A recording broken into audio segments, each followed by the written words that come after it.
Четирите основни и двете средни училишта во општина Кочани ги извршија потребните подготовки за успешен почеток на второто полугодие од учебната 2018-2019 година.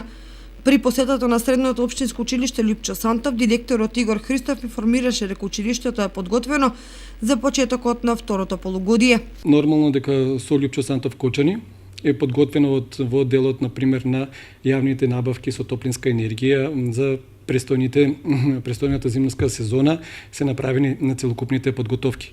Во однос на хигиенско-техничките услови, темелно го чистиме училиштето, ходници, училници, се проверуваат целокупниот инвентар по училниците, се што е во кондиција да биде отфрлено или заменето соодветно или да биде поправено.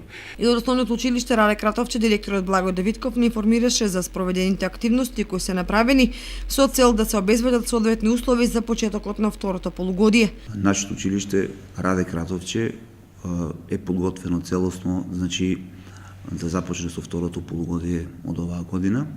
Инаку оваа недела имаме испланирано одржување на наставнички и оделенски совети на кои ќе бидат утврдени успехот и поведението на нашите ученици, а после тоа ќе бидат изготвени евидентни листови кои ќе бидат дадени на учениците на првиот училишен ден, односно на 21 јануари 2019 година. Можам слободно да кажам дека за оваа година имаме доволно огрев, односно нафта. Исто така тековно сега се подготвуваме за набавување на нови количини на нафта за тековната година.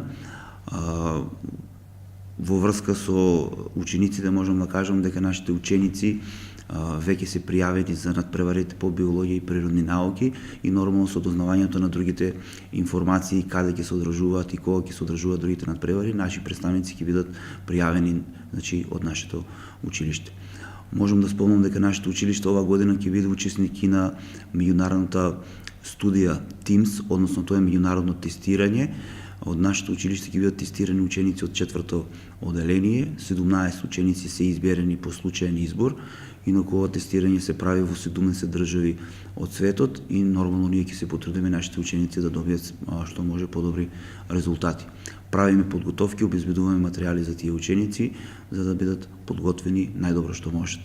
Од понеделник учениците во основните и средните училишта се враќаат во училишните клупи да ги реализираат наставните програми и активности до крајот на учебната година.